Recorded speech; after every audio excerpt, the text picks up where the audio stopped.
Now it's time for today's perspective, and as part of our coverage for International Day for the Elimination of Violence against Women, we're going to talk in perspective today to a woman who is leading the fight to end female genital mutilation and helping women who suffer from it as well. Leyla Hussein is a psychotherapist specialising in supporting survivors of sexual abuse. She's founder as well of the Dahlia Project. It's the UK's first specialist therapeutic service for FGM survivors, and also Magul, an organisation that promotes the well-being of women who've undergone or are at risk from FGM. Thanks very much for joining us on the programme today. I'd like to start off by talking about your own experiences first. You underwent FGM at the age of just 7 in Somalia, where you were born.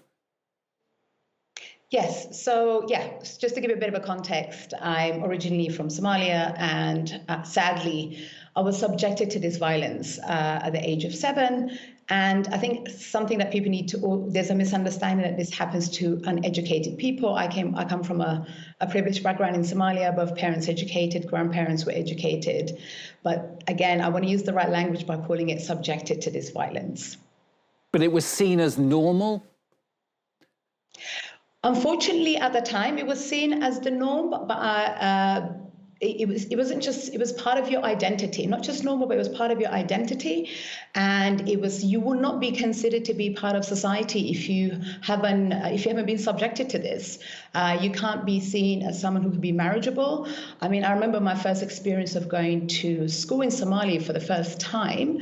I remember the kids saying, you know, have you undergone Gudnin, which is in Somali FGM, and they said, and I said, I've just undergone this. And I remember her shouting to everybody saying, you know, we can now play with her. And then you moved to the UK, didn't you, when you were 12? But it was a long time, wasn't it, before you realised what you'd been subjected to? I mean, you'd heard people talking about FGM, but you didn't realise that's what happened to you. Tell us about that.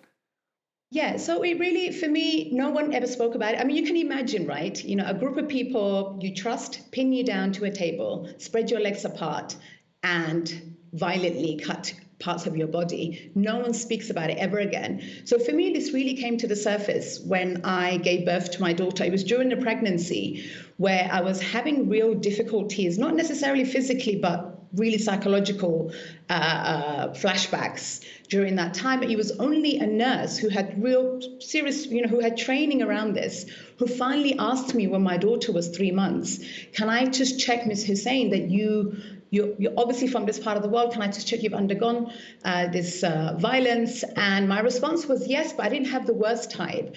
And quickly she tells me it was actually illegal in the UK, which I had no clue it was illegal in the UK.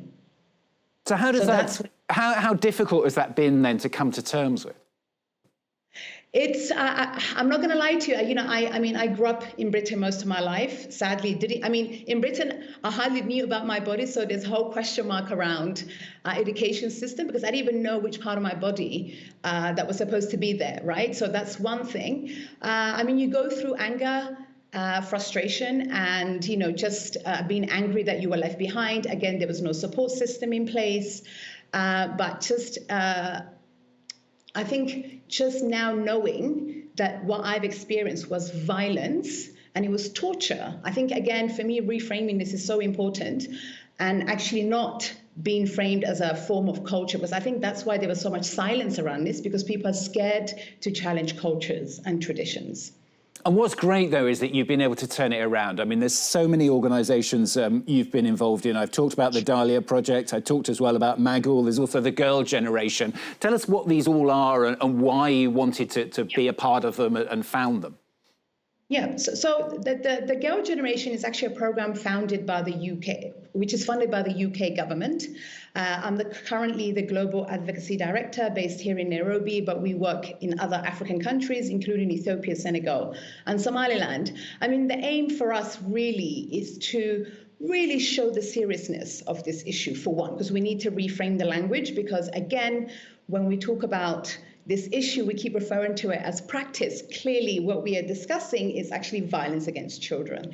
And there's been a recent data from University of Birmingham, which clearly states it's the fourth biggest killer of African girls. Every 12 minutes, a girl will be dying, sadly, from this violence. So really our work is to advocate and ensure the current African movement gets the resources it needs, the support it needs. So that's really the current work I'm doing here in Africa. And obviously part of that work is also working with survivors who are also on the front line of these movements. And it's not just Africa as well, as it's the UK too. Absolutely. There's a massive connection between the diaspora community and the community here in Africa. And also, I just also want to mention, FGM is a global issue. We know now FGM is an issue in the Middle East, Asia. I recently met women from Colombia who have also, this is now a big issue. So I think it's important to recognize this is a global issue that we're dealing with. But the UK is a massive issue. We know that. And I'm really happy that, we can finally bring this back on people's radar again, because Christmas is coming up. And this is really a time where girls are taken away to the origin countries where their families are from, to be, and I'm going to say this, to be subjected to this violence.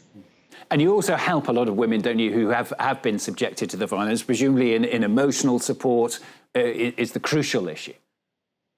Absolutely. I mean, anyone who's gone through any form of violence, it's important that we provide emotional, psychological support.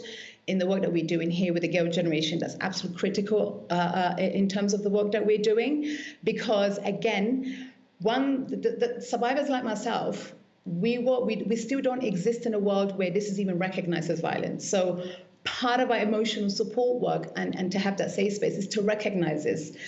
A violence that we experience as children. So this is a form of child abuse that we are dealing with. So that space, that safe space, is absolutely critical, and it's part of our big healing. But that also leads to prevention, right? I made sure my daughter was protected from all forms of violence. She's 22 now, but just having that little bit of information, knowing that it was illegal in the UK, that I knew I had a health professional I could go to, but I was one in thousands of women who unfortunately cannot access that service. It's an issue that never used to be talked about. I mean, at least it's being talked about. At least there are people like yourselves trying to do something about it. But do you think it'll ever get to the stage where it's eliminated?